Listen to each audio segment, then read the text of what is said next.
Le président de la République, Michel Joseph Martelly, et son homologue vénézuélien, Hugo Chavez, ont signé ce 5 février un accord cadre de coopération visant à accroître l'aide vénézuélienne à Haïti.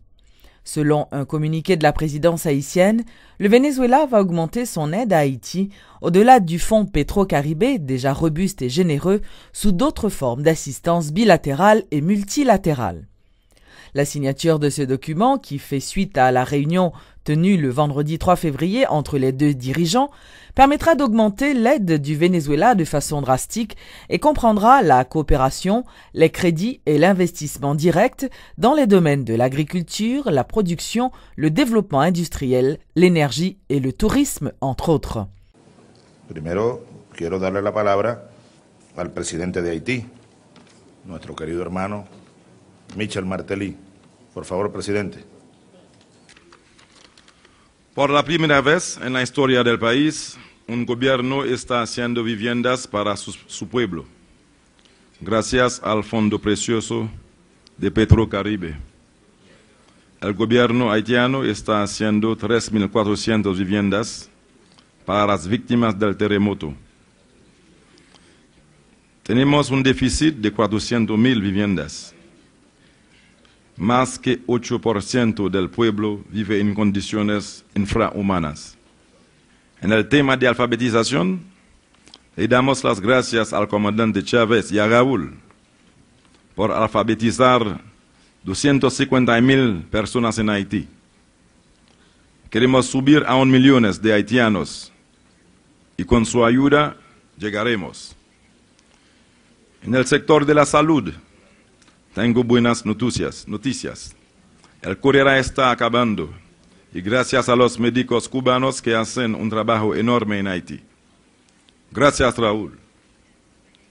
Jacmel es la ciudad histórica donde vivía Bolívar y de donde originó la liberación de América Latina. Queremos que Jacmel sea un polo de desarrollo turístico para reducir el desempleo y crear un punto de creación de oportunidades para la juventud. Vamos a restaurar la Casa de Bolívar y la ciudad de Jacmel en general. Y vamos a organizar ahí una cumbre de solidaridad con Latinoamérica el día 12 de marzo 2013. Gracias por todo y con su apoyo sí se puede.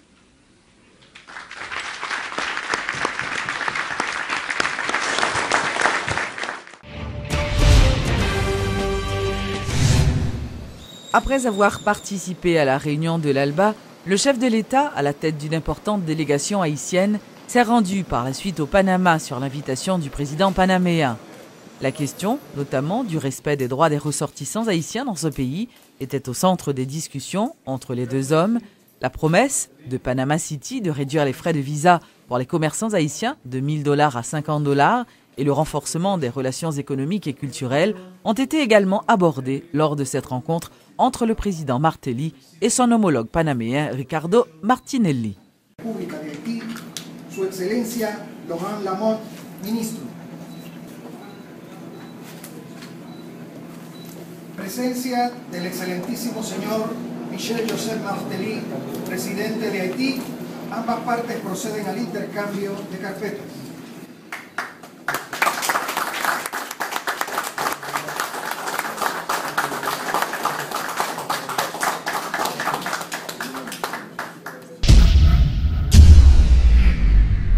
La loi haïtienne ne fait pas obligation au président de la République de présenter son passeport à l'appréciation d'une commission sénatoriale. C'est l'avis de l'homme de loi Fritso Canton.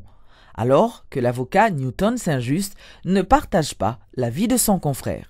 Suivez ce reportage de Georges Allen. Passeport après dans poche, président. Michel Martelly l'a dit clairement, son passeport restera dans sa poche parce qu'aucune institution, y compris le Parlement, ne peut enquêter sur sa nationalité. Cependant, si le chef de l'État campe sur sa position, des hommes de loi font preuve de plus de modération.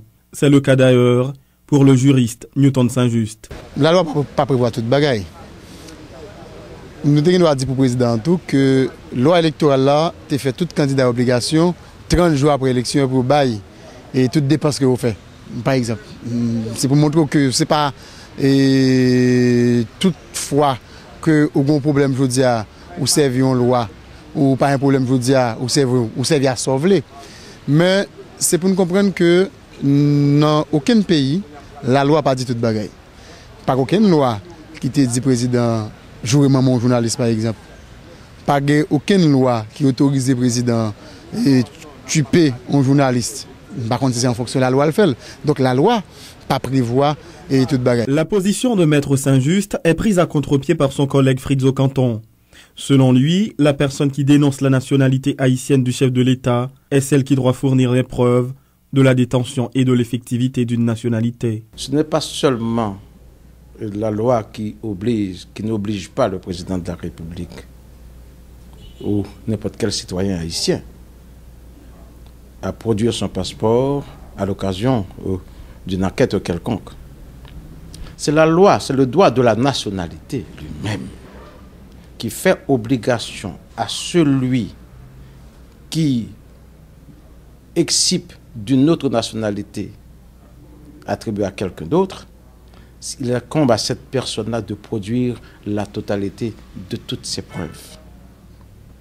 Non seulement de produire ses preuves, mais de confirmer également à l'égard de l'opinion et plus précisément de la justice ou d'une commission que cette personne-là détient une autre nationalité.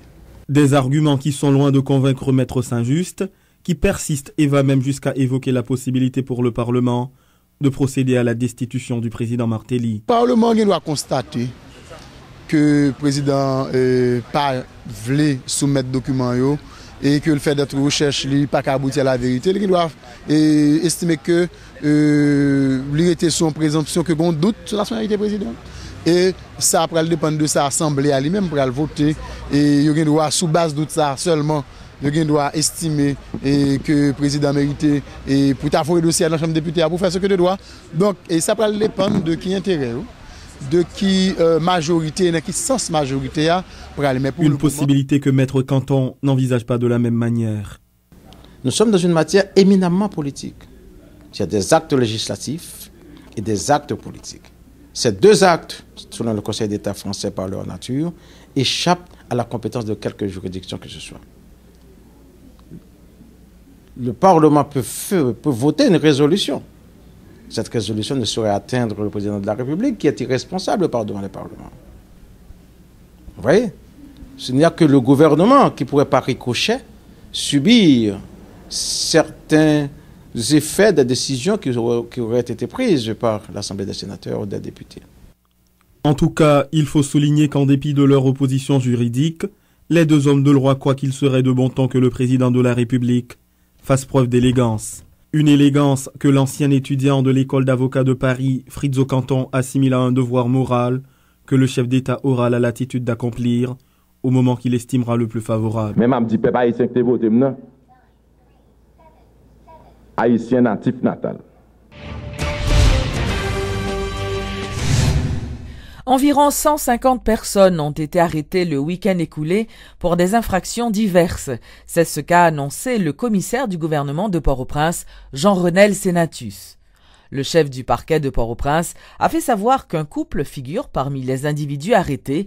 Ils sont accusés d'avoir planifié un auto-kidnapping. Travail nous-mêmes nous fait au niveau parquet, c'est bailler la police la couverture pour au moins le travail pour qu'on ait une autorité qui a gardé pour qu'on ait lui-même, la police là, assez souvent, ils menacent, assez souvent, ils indexent, ils disent qu'il fait des bagages qui mal. Nous-mêmes, comme techniciens qui l'a aujourd'hui, comme commissaire du gouvernement, nous tenons à ce que nous ayons une couverture légale nécessaire là, lorsque nous arrêtons un nègre pour ne pas la guerre n'importe comment. Ma bon exemple, Pétionville, ils ont interpellé n'importe 150 personnes. Là-dedans, il y a des kidnappeurs, il y a des évadés. Mais kidnappeurs, ça allait prendre pas de kidnapper, il a kidnappé moun. Mais il y a un dossier déjà sur kidnapping. Maintenant, il faut que nous travaillions avec des CPJ, BRJ, qui pour bailler dossier, pour les ouvrir là, pour ne pas paraître comme un innocent. Il ne capture moun là où elle paraît dans le parquet, c'est un innocent. C'est on dit Jésus dans pour crabe.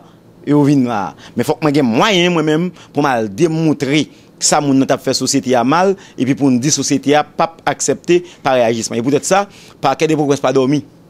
Dans comme la journée, téléphone n'a sonné, nous dans la rue n'a fait travail l'état la loi relé nous pour nous faire pour encadrer la police. Dans cas ça faut nous gain plusieurs monde qui est arrêté, tout près dans la gain monde qui mouri la vendredi soir, n'a mené enquête inspecteur la dernière instruction pour le travail sur ça, n'a travail pour regarder comment te capable résultat.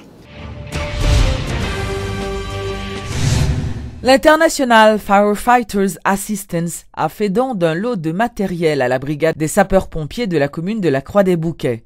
Selon le responsable de cette organisation, Ned Lasseur, ces équipements ont été remis à la police de la Croix-des-Bouquets dans le but de renforcer leur efficacité.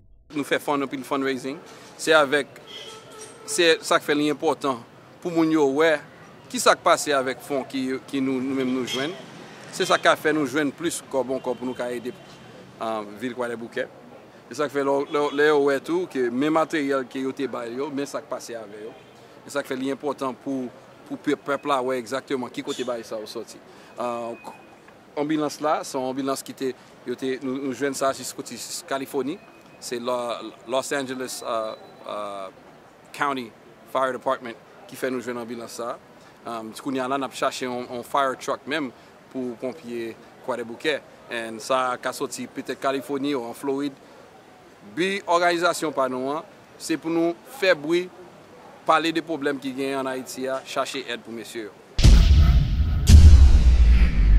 Lancement ce lundi du Carnaval des livres par la Direction nationale du livre. Le directeur France Carly Jean-Michel explique que cette initiative est une campagne de sensibilisation en vue d'encourager les jeunes à s'adonner à la lecture. Suivez ce reportage de Luc Nergaro. Carnaval national, carnaval de la jeunesse, carnaval des étudiants, carnaval d'Osmakos, s'ajoute donc à cette grande liste le carnaval des livres lancé par la Direction nationale du livre. Le carnaval étant une fête populaire qui permet aux gens de se divertir, le livre répond aussi à ce besoin de distraction. Voilà pourquoi la DNL a pensé à associer les deux termes pour offrir aux jeunes le carnaval des livres, nous dit le directeur France Carly Jean-Michel. Le carnaval des livres qui c'est une campagne de sensibilisation et d'incitation à la lecture. De façon énergique et volontaire, nous décidons de faire timonio et remettre livre. Les livres, c'est des romans. Des romans, c'est plus roman, poésie, mais il y a aussi vraiment des essais. À ceux qui se posent la question, rassurez-vous, il n'y aura pas de char ni de défilé lors de ce carnaval de la DNL. Le carnaval du livre est constitué de deux grandes activités que nous détaille l'assistant coordonnateur Bruno Marcelin. Carnaval Livio a organisé à travers tout le pays, dans tous 10 départements. Nous prévoyons justement deux étapes. Une première étape qui concerne des jeux radiophoniques. Nous, pour le moment, nous avons 19 radios qui, à travers Ondio, nous pourrons organiser justement jeux radiophoniques. Deuxième étape là, c'est des animations en plein air. Et nous prévoyons organiser des animations en plein air dans la ville locale. 5000 livres sont disponibles pour ce carnaval et les gens peuvent les gagner en jouant aux jeux radiophoniques qui débutent ce mercredi ou lors de séances d'animation en plein air. Rappelons que le budget de ce carnaval est de 5,5 millions de gourdes, bien que jusqu'ici, le directeur de la DNL ne soit pas en mesure de définir quel financement il recevra de son ministère de tutelle, celui de la culture et de la communication.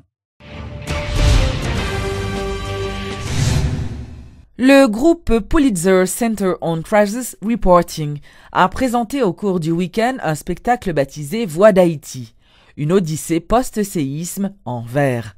Une représentation qui met sur scène 3 artistes étrangers, dont l'écrivain ghanéen-jamaïcain Kwame Daus et 2 Haïtiens, notamment André Paultre. Voix d'Haïti est le fruit d'une enquête du poète Kwame auprès des personnes vivant avec le VIH-Sida et mis en musique par Kevin Simons. Luc Nergaro a assisté à cette représentation. Suivez son reportage. C'est à la Focale que le Pulitzer Center on Crisis Reporting a présenté le samedi 4 février dernier le spectacle Voix d'Haïti, une odyssée post-séisme en vers. Voix d'Haïti est une performance multimédia basée sur des poèmes de l'écrivain jamaïcain Kwame Daus qui traite notamment des personnes vivant avec le VIH-Sida et qui a été mise en musique par le compositeur Kevin Simons. Présenter au monde extérieur la résilience du peuple haïtien et particulièrement la vie des malades du sida après le séisme, c'est l'objectif que vise le PCCR, selon son directeur John Sawyer. La plupart des gens que vous avez eu à voir à l'écran ont été aussi présents dans le public. Ça a permis à Kwame de les revoir et aussi ça m'a permis à moi de les rencontrer. Écrivain, poète, gagnant d'un Emmy Award en 2009 dans la catégorie des nouvelles approches, nouvelles documentaires de programmation, Kwame Dawes explique avoir fait le choix des PVVIH parce qu'il a déjà vécu une histoire semblable dans son pays, la Jamaïque. Pour lui, c'est plus qu'un engagement. D'abord, comme journaliste, je reflète la situation, je donne un reportage sur ce que je vois. Mais comme artiste, comme écrivain, je partage toutes les émotions et tout ce qui entoure les gens que j'ai rencontrés lors de mes voyages. Et c'est ainsi qu'à travers mes poèmes, je donne la voix aux sans-voix. J'aurais pu traduire deux personnes qui se battent. J'aurais pu traduire n'importe quelle émotion. Mais j'ai choisi de traduire les gens vivant avec le VIH-Sida et aussi tout ce qui se passe autour d'eux.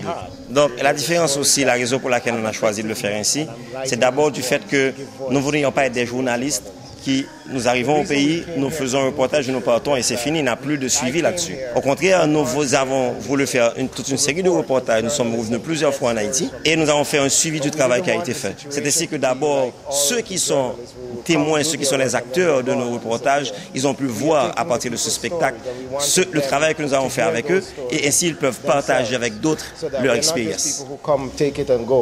But we want to bring it back so that people can share with it. It's their stories and their experiences. Voix d'Haïti met en scène Kwame Dawes, poète, Kevin Simons, compositeur et interprète, Valetta Brinson, soprano, André Poltre et Marie-Pascale Verly, Ce même spectacle sera présenté dans tous les États-Unis selon le directeur de Pulitzer Center on Crisis Reporting.